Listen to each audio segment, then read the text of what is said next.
Rock Solid Radio wants to thank Maxwell Construction, who has been our sponsor since the very beginning.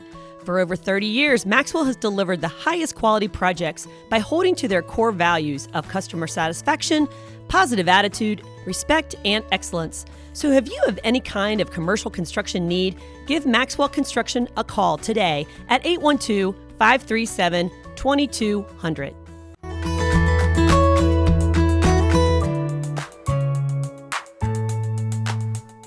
Hi, welcome to Rock Solid Radio. I'm Linda Hutchinson, the Executive Director of Rock Solid Families, and we are here today with two special guests.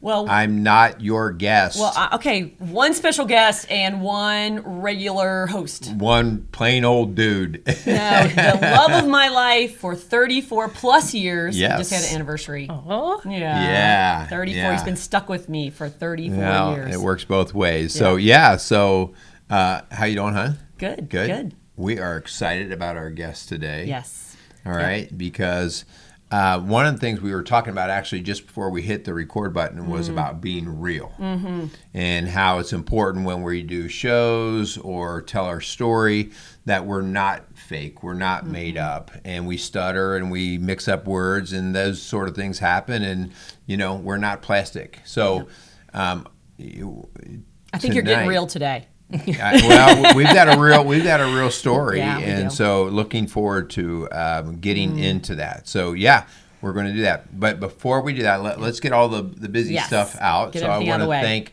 Maxwell Construction and Casey's Outdoor Solutions for coming alongside Rock Solid Radio and being sponsors for what we do and giving us the opportunity to have these kind of conversations and continue to preach the value of family and marriage. So we want to thank Casey's Outdoor Solutions and Maxwell Construction. Yep. Got a couple of announcements here that we want to probably make sure we get to. And I was looking through the other day. Do you know how many shows we have now? I think it's 140 something. We have over 140. Yeah, you're good. You're good. We have over 140 Rock Solid radio shows, and we have about 101, 102 Strong Dad shows. Yeah. And the point with that is we've got a heck of a library, and so jump on our website. Those are all kinds of topics. So, you'll get into one of those. Maybe it's about divorce. Maybe it's about parenting kids. Maybe it's about adventure and stuff like that. Yeah. Go find those things. We actually use them as like homework. Deb, you probably have had some homework shows before. Before you come back to class, you have to. But last week on our show on Guilty Parenting really hit home yeah. with some parents. And if you have not watched last week's show, I really encourage you to. It really struck a nerve for some. I actually had one mom message me and tell me, oh my gosh, that is so me, and that I do things out of trying to be the cool mom or have, to be the fun mom. And she said in this text, I've created a teenage monster.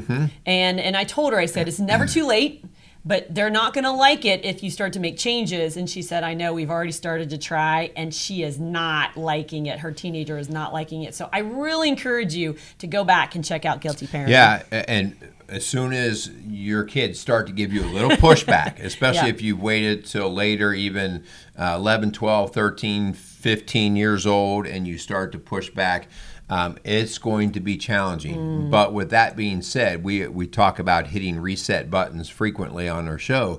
And, sometimes that's when you look at your kids and say, what I've been doing is not good. And so I'm telling you up front, I'm not going to surprise you. I'm telling you up front that from now on, this is how we're going to roll in the house. Yep. And that just helps them understand why you've lost your mind, Yeah. why you're doing things differently. We're going to be making changes. And, that leads me, hun, to our guest today, because she is one of our clients. I've asked her permission to share that part of it because that is something we hold in important confidence. But a friend of mine, client of ours, Debbie Baker, is here with us. And I just want to thank you, Debbie, for being here today. And we got the box of Kleenexes. We're good. And if we need to, but Deb, before we start, I've told you this before in some of our sessions, that in all my years of working with individuals and couples and families, I honestly have never had someone like you. Isn't that great to know?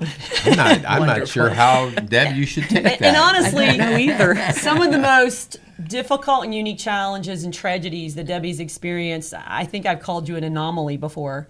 And I don't mean that in a derogatory way. You just don't fit in any kind of coaching or counseling box. And so that is why really I felt like, God is using your story, and I have seen God do some mighty things already, and I know he's not done yet. So my prayer today is in this story that Debbie's going to share, that somebody will be inspired, because you have truly been an inspiration to me. And I know that your story has already helped a lot of people, and it's going to continue to help a lot of people. So that's why you're here. So thank you. Thank you for being here. So, our show today is finding hope in the grief.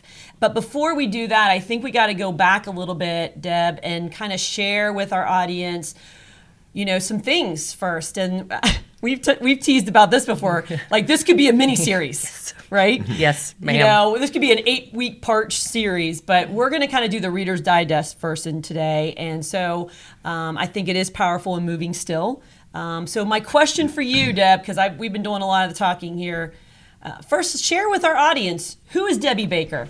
It's going to be like who is Debbie Baker? Is it a game show here or what? There you go. Come on down. Come on down. Who am I? Yeah. I'm 57 years old. I've lived in southeastern Indiana since I was 11. I'm the first wave of Buckeyes to come. Ooh, You're one of those the Buckeyes. transplants. Yeah, I'm a transplant. Well, I am too. So There you go. Yeah, Join about the- the same age. join the parade. And let's see, I run a in-home daycare. I have a cleaning business also. I've raised 2 children. I'm a bubba, not a grandma. I have a grandson. I'm a bubba. A bubba. I'm a bubba.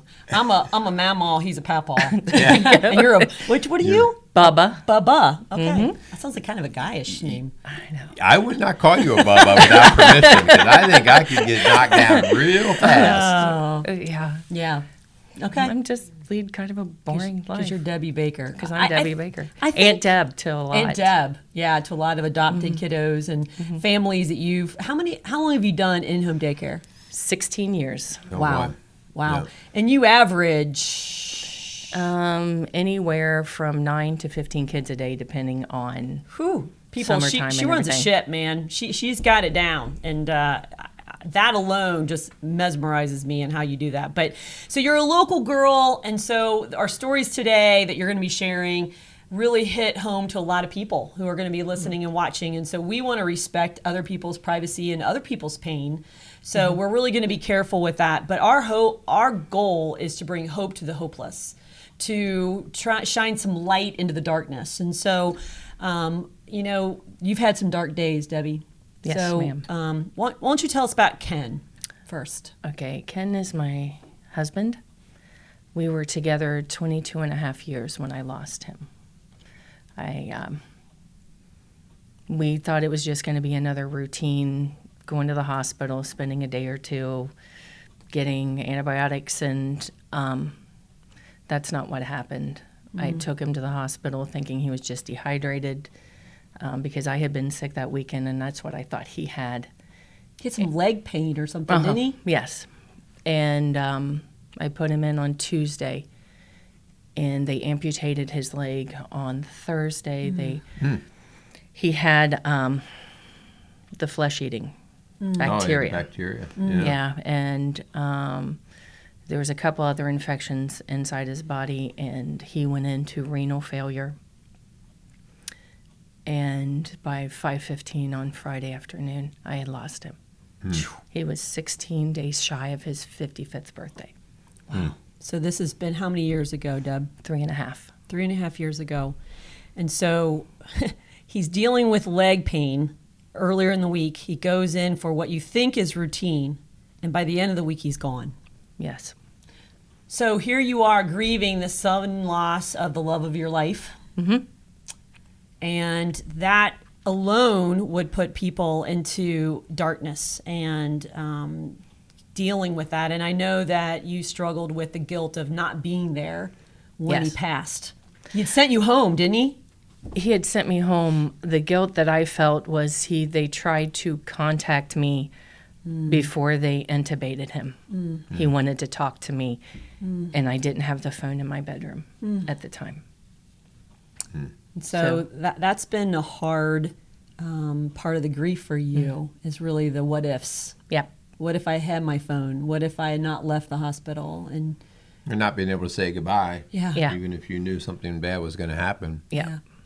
So, if you're listening out there and you've lost someone you love suddenly, or not even suddenly, maybe they have had a debilitating illness or cancer, and you slowly saw them deteriorate. We know that is dark and that is heavy, and alone that could have been your story.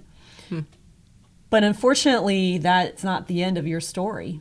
That was just the beginning of some heavy pain that you've gone through. So, and I asked your permission for this because this is a hard one. Tell us about the tragedy that struck and the accident that occurred. November 16th, 2019. I was traveling to meet my sister-in-law and brother-in-law for lunch, and I was picking up my daughter and my grandson. When I was traveling down Indiana 1, a young man, a 15-year-old boy, ran out in front of my car, and I couldn't stop. And it was a fatality. Horrible accident. We remember actually when that happened, right down the road from us. And Yeah. I know that's been a really hard one for you. Yes, it has. It happened in front of his house, and his mother was there, and the little boy was still conscious, and then she got to talk with him, and she also talked to me. What did she say? She told me it wasn't my fault, Oh, boy. that it wasn't my fault. Yeah. Ooh. And so, Deb, I know that's been haunting for you. And part of, as we've met and talked, I saw a woman who struggled to accept the forgiveness of that mother who looked at you. And she's not just said that once, by the way. She's said that several times, hasn't she? Yes, she has. You even went to the funeral. I went to the memorial. Yes. Memorial. And she made a point to come to you. Yes. And what's been the hardest part about that for you, Deb? The pain that I've caused her of losing her only child. Because I'm a mom, so I know. Yeah. So that's been since when? November 2019? So even in the midst of this intense tragedy, you found love and forgiveness. Yes, I did. From the child's family, from your family and friends. I mean, you kind of had the hardest part of just forgiving yourself. Yep. And believing that, God still loves you and God still has a plan for all of this, even in the pain. And so, hindsight looking back, Deb, as you and I have processed this, God was preparing you. God has been preparing you this tragedy for the next tragedy. Because this is where the anomaly comes in. Like, girl, I don't have words to even understand how this has been one hit after another for you. So tell us about your little guy. One of my little guys in daycare, his name was Chase. And how do you describe Chase? Chase is like the Tasmanian devil into a room. Running free. He was a little small guy, but he had such an impact. Such an impact. And I received a knock on my door. He was my neighbor. He was also in my daycare. I received a knock on my door, and it was my neighbor, next door neighbor, telling me that Chase had fallen in the pool and they were performing CPR on him. And I just took off running. And I got there. Mom had everything under control. Dad was in agony. Their daughter was inside, and the best thing I could do was just to take Kenzie, Grab her and take her back to my house. Yeah. so they could. And Yeah. And, I think back on that, Deb, and, the pain that whole family has gone through. That's been over a year now. But God, almost like in the midst of your grief and pain, was able to love on and minister to another family that was experiencing, because, that family had a lot of what ifs. Yes. What if I had been outside? What if I hadn't sent them over to grandma's? What if I taught him how to swim better? Like all of those things that, man, and he was, from what I'm hearing, he was just a ball of fire. he was. And Chase, little guy, was a beautiful little angel on this earth. But that's kind of where you came into me months after that. It was kind of like, three's a charm here. I mean, it's like 3 strikes you're out. I don't know how you look at it, but like it felt like it was one after the other that you've experienced pain. And so we really try to start to process that. And, you were coming up on some anniversaries, I know, and the grief was really heavy. Describe a little bit about what brought you into Rock Solid Families. What made you finally say, I got to talk to somebody? I couldn't handle it anymore. The thoughts I was having were scaring me. And I knew I tried to process things myself, and I wasn't doing a very good job. Yeah. Deb, because I was not in on your counseling or anything like that. This was between you and Linda working, but I do have a question just as a bystander. What was your level of relationship with Christ, your level with God or faith or religion? Did you have a background in any of that? Was that... Yes. Where were you at with that? I've always been a believer. My mom used to take us to church. I went to church with my friends when I was in high school. I had gotten away from it a little bit. I hadn't really gone to church after Ken passed, dealing with that. So Yeah. I needed something. But he never stopped pursuing you. No. And Oh, no. He's and been that's pushing what me we're along the really way. here to talk about is that, I want to push pause here for a second and really talk about to our audience and here right now that, Debbie's story is heavy. And like I said, I've not experienced anything like the tragedies that you have experienced. And it is beyond something that you can bear alone. And that's what we're here to talk about is that grief sometimes feels so heavy. And it does feel overwhelming. But, there's a wise counselor that I used to get some training with that once said, being buried and being planted feel the same. And so while you felt weighed down by this grief, God was doing something with the seeds that you had planted or the family, your parents had planted years and years ago, decades ago. And they were starting to bear fruit. And that's what we want to really focus on today is how you can find hope in the midst of grief. And so, if you're listening to the show and you're feeling overwhelmed, whatever you focus on is going to get bigger. Okay? If you focus on your pride and that, I got this and, God's going to say, this is too much for you alone. He's going to get your attention. I always say you either drop to your knees or he's going to knock you to your knees. And so I would rather personally go to my knees. It's a lot less painful. Yes, it is. To do it on your own. And so, I appreciate your willingness to say, I need help. I need help. And I remember that phone call. I remember you laying all that out in our initial conversation. And in a little email, you went 1, 2, 3, and I was like, holy cow, I don't have words for that. I went back and I looked at that email. You have to go back and check that out, what you just dropped that bomb on me. And it's like drop the mic kind of thing. And it was a lot. And so Can I maybe just interject something here? Yeah. So I want our viewers and listeners here to be very clear because this could get fuzzy. God doesn't cause the death of those people so that you will benefit and grow. No. And so please do not mishear That's not what anything we're here. saying. That's not what we're saying at all. God allows free will and choice, but he also gives us the resource to get through when tragedy happens, because when we have free will and choice, tragedies do happen, and that's the fallen world that we live in. And so I just want to be very clear thank you, that we wouldn't be saying stuff like God's preparing you through the death of these people. No, you have an opportunity to make a choice to tap into him to get through these difficulties. Okay. And, so just want to be careful there, because God does not kill someone so that you will grow and become a more faithful person. No. He takes our pain.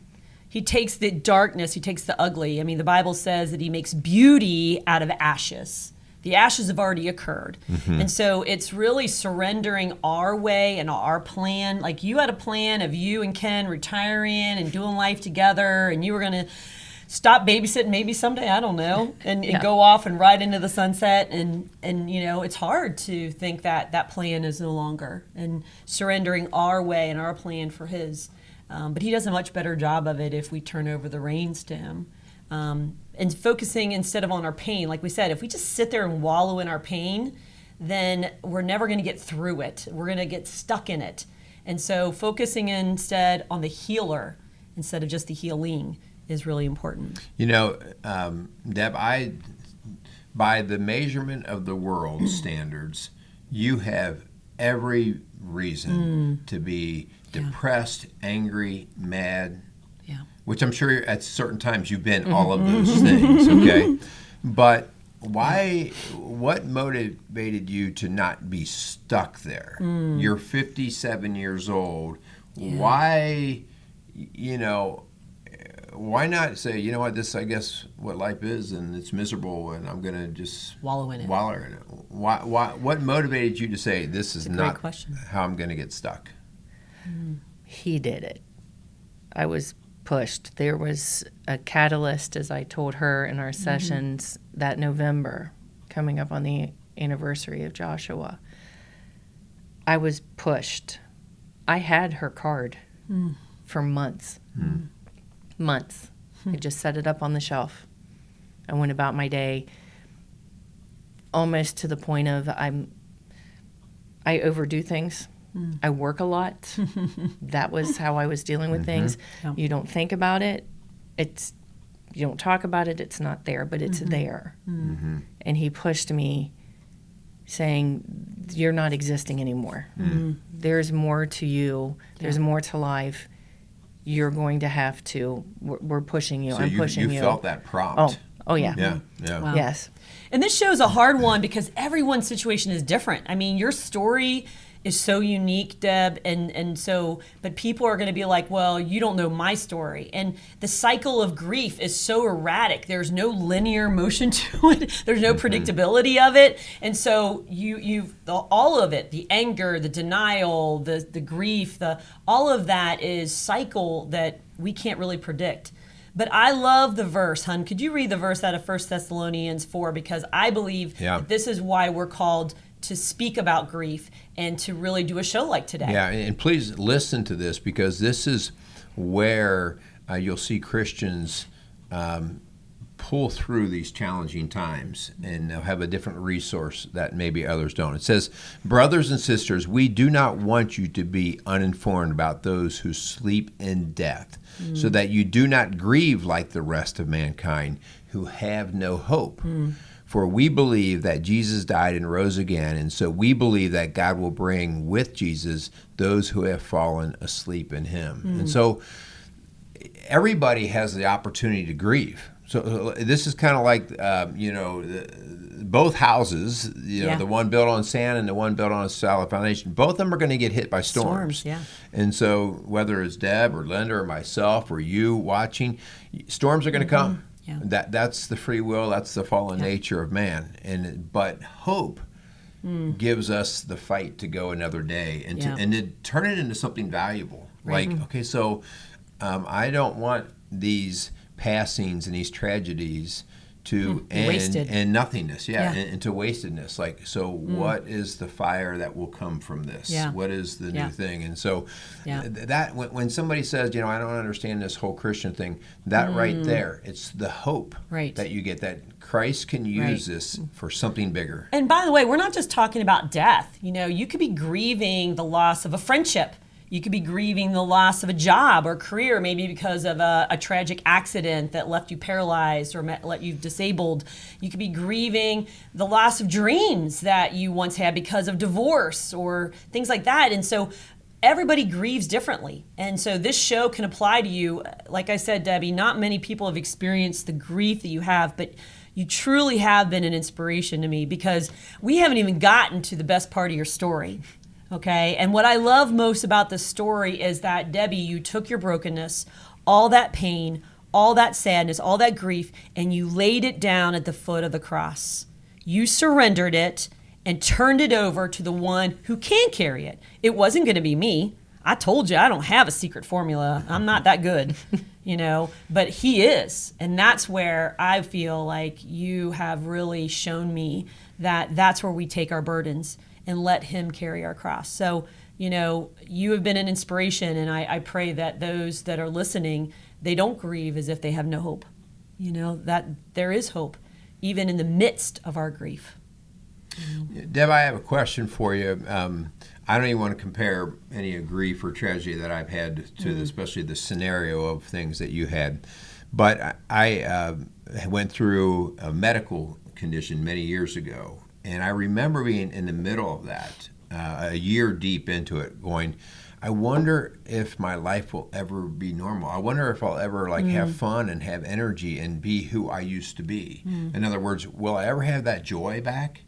And thankfully, yes. I did experience it. But did you ever have that thought, am I ever going to laugh again? Am I ever going to smile again? Am I ever going to have joy again? Oh, yeah. Yeah. I did a lot. Like I said, I was in it. I was informed we have valleys and peaks. And given time, my mantra is let go and let God. Can you say that again? Because that's like a phrase you tell me every week we meet. Let go and let God. Let go and let God. Yes. Quote that from Debbie Baker. That's right. And when I started to do that, my valleys aren't so deep and my peaks are longer.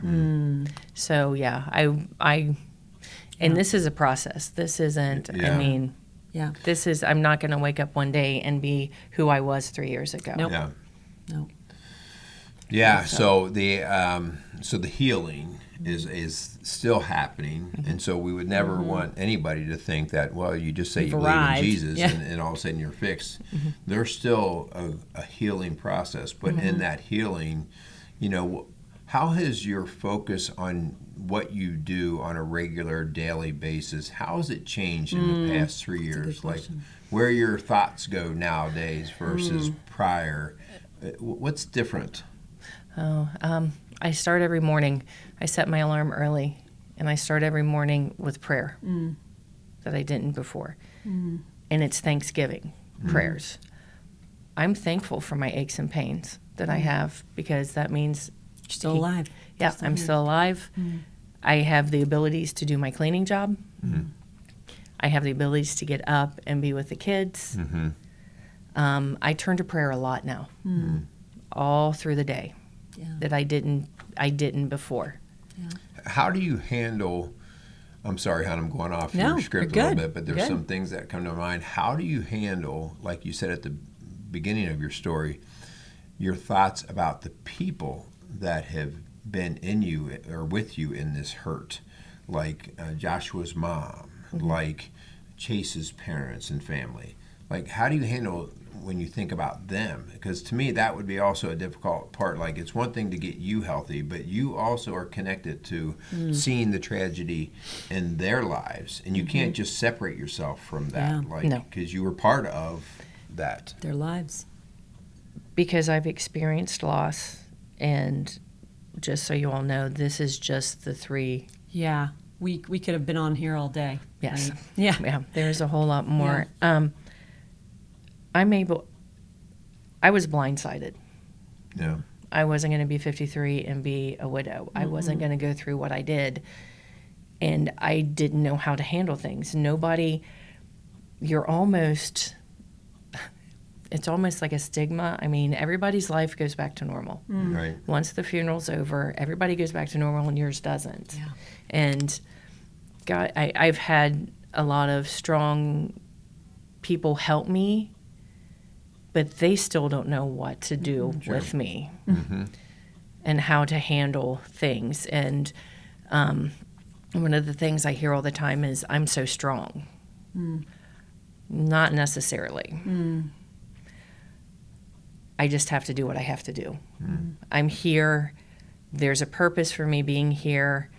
I have helped. I have had a really good friend a year after my husband passed. Her husband passed suddenly also. And to be able to help her go through the steps and let her know you're not crazy, because she would call me all the time with that. And that, to be able to help them. Yeah. Chase's parents, I talk with them and tell them, And they're willing to talk with yes, you. Yes, they are. Yeah. And, this is a process. This doesn't go away. You don't wake up one day and It's gone. Yeah.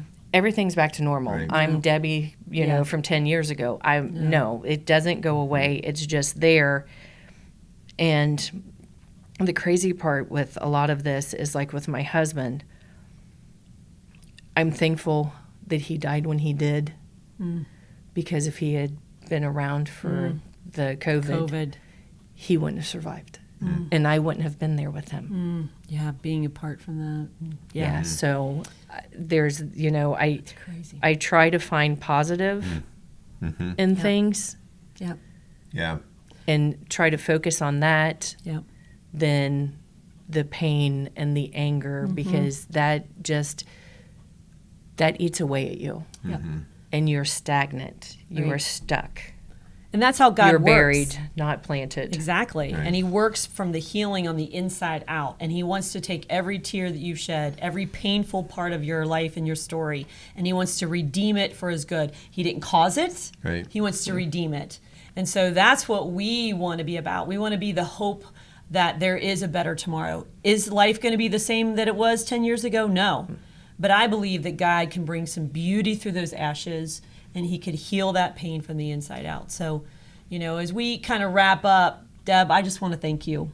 I want to thank you first and foremost for being willing to share your story, because I know that there has been a lot of tears shed, and we've had some laughs, and we've cried together, and it's still hard to relive some of that pain. But I knew there would be a day when you would be strong enough to share your story, because there is somebody out there who maybe just one part of your story. Like you said, there's a whole mini series, but that we are called to be his hands and feet. And so you have surrendered your life to him.